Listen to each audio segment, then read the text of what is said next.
Today, for our daily cancellation, we're gonna be canceling some of the people, some of you in the audience, I'm afraid, who have sent messages, emails, left comments in response to the show over the last couple of days, as I have been arguing that the best thing conservatives can do to win back the cultures, to localize their focus, and set out to make the sort of profound and meaningful changes in their own lives and communities that they have the power to make.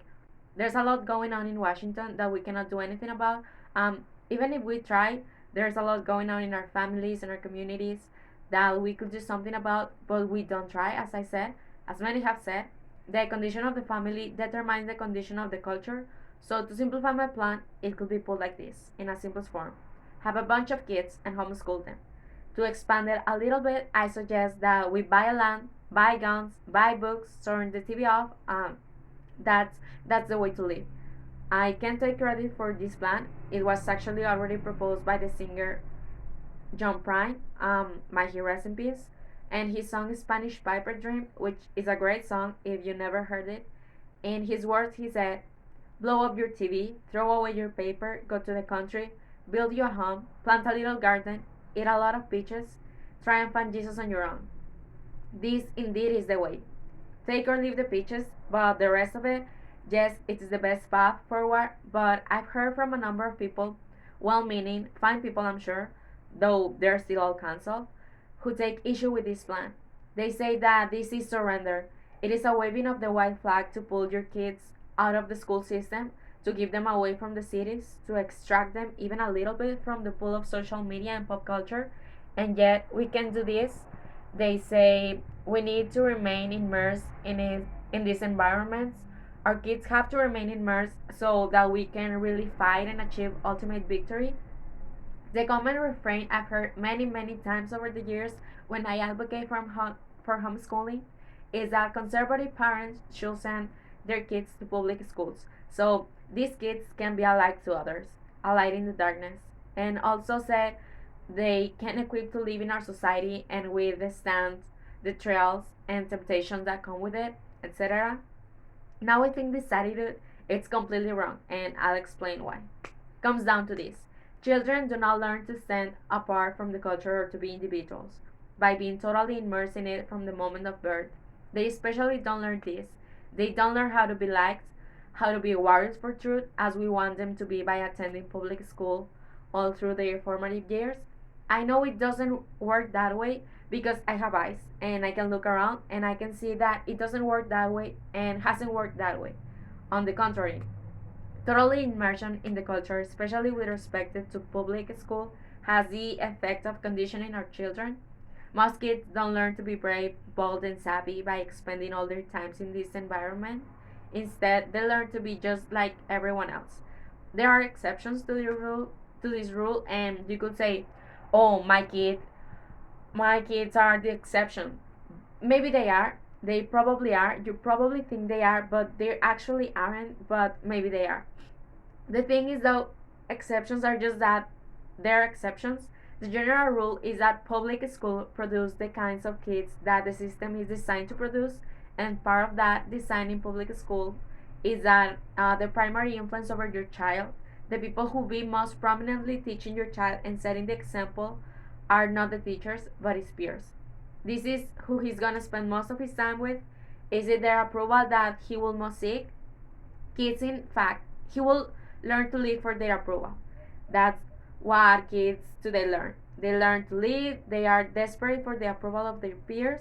So desperate, in fact, that if they don't get it, or if they get it and then the approval is taken away, many kids will kill themselves. This is something it was unheard of.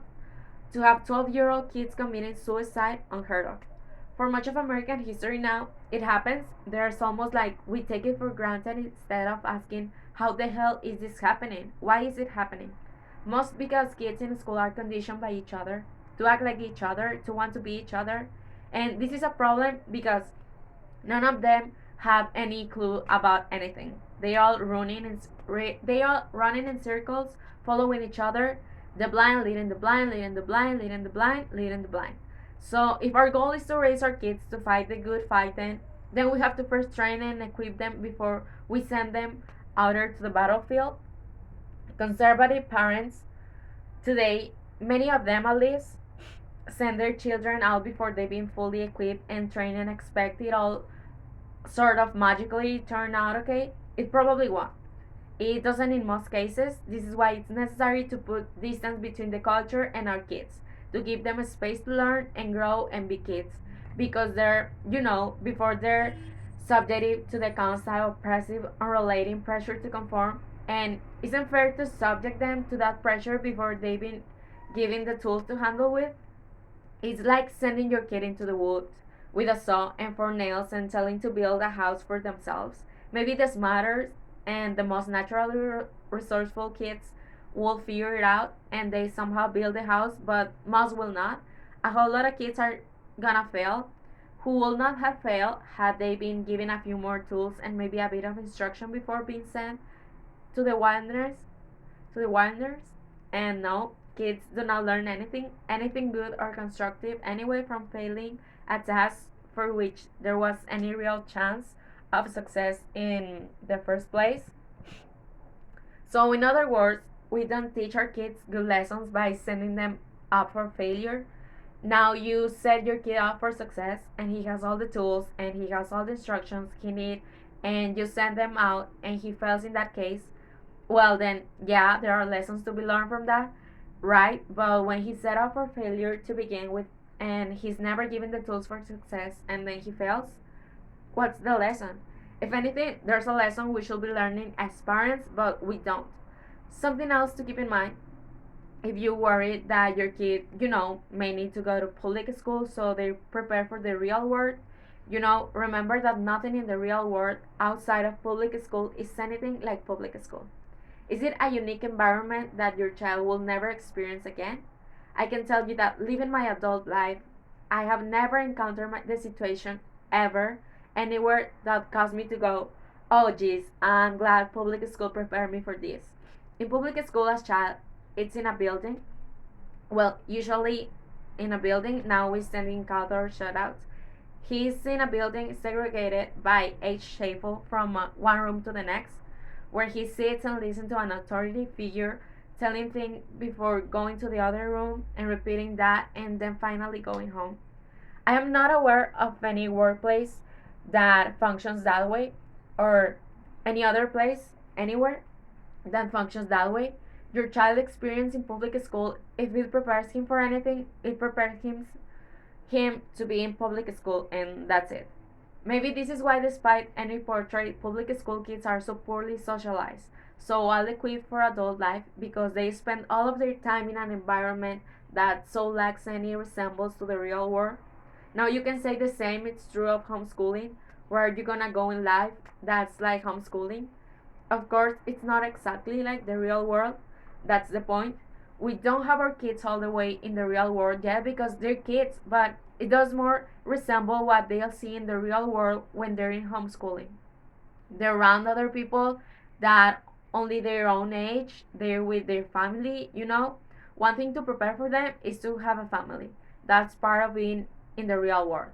They can they can be around their parents so much they are better prepared them to be parents in a long run, to be adults because they're around and getting this one-on-one attention from an adult, so much of it. In fact, when you heard about homeschool kids and how they are weird and all this, all them, oh, the homeschool kids are so weird. I don't think they're weird at all.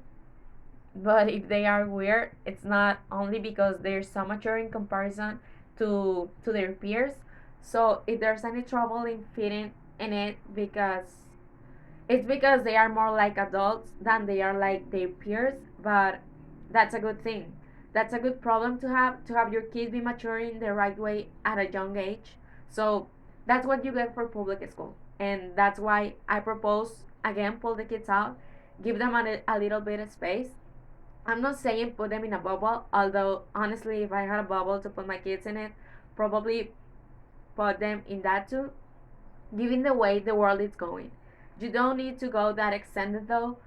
Pull them out, a little bit of a buffer, a little bit of space between your kids and the world. Give them a space to grow, space to breathe, space to figure out who they are, space to learn from you without a million other voices competing and tearing them away from you. That's the way it should go. And to all the people sending me comments, emails, I appreciate your employee, but unfortunately, you are canceled. That will be it for today.